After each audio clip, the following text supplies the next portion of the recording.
Dragon palace బౌద్ధ ఆలయం గురించి తెలుసుకుందాం.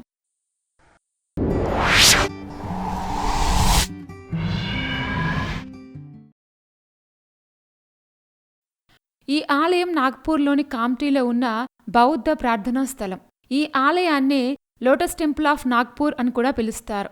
ఈ ఆలయం 1999లో జపాన్కు చెందిన ఓగావా సొసైటీ అనే స్వచ్ఛంద సంస్థ నిధులతో స్థాపించబడింది.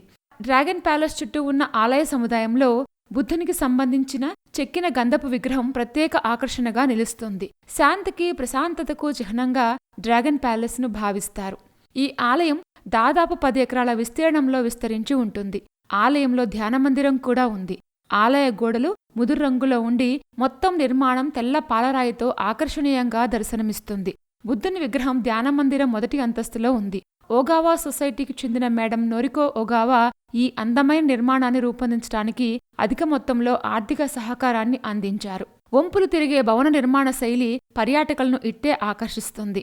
ఈ ఆలయం ప్రతిరోజు భక్తులతో రద్దీగా ఉంటుంది. వారు ధ్యానం చేసే సమయంలో నాంగ్ మాయో హో రెంగే క్యో అని జపిస్తారు.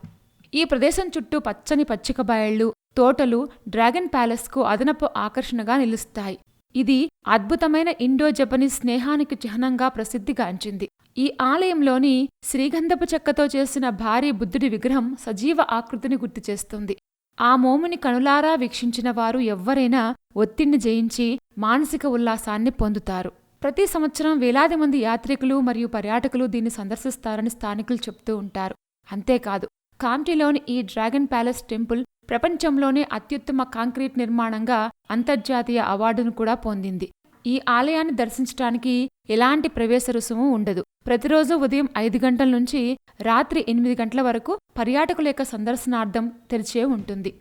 ఈ డ్రాగన్ ప్యాలెస్ బౌద్ధ మందిరం నాగపూర్ విమానాశ్రయం నుంచి దాదాపు 21 కిలోమీటర్ల దూరంలో ఉంటుంది. అలాగే ఈ ఆలయ సమీప railway station Nagpur railway station. ఈ రైల్వే స్టేషన్ టెంపుల్కు 14 కిలోమీటర్ల దూరంలో ఉంటుంది. నాగపూర్లోని డ్రాగన్ ప్యాలెస్ బౌద్ధ ఆలయం చాలా ఇంట్రెస్టింగ్గా ఉంది కదూ. ఇలాంటి మరిన్ని విశేషాల కోసం మా ఛానల్ సబ్స్క్రైబ్ చేసుకోండి.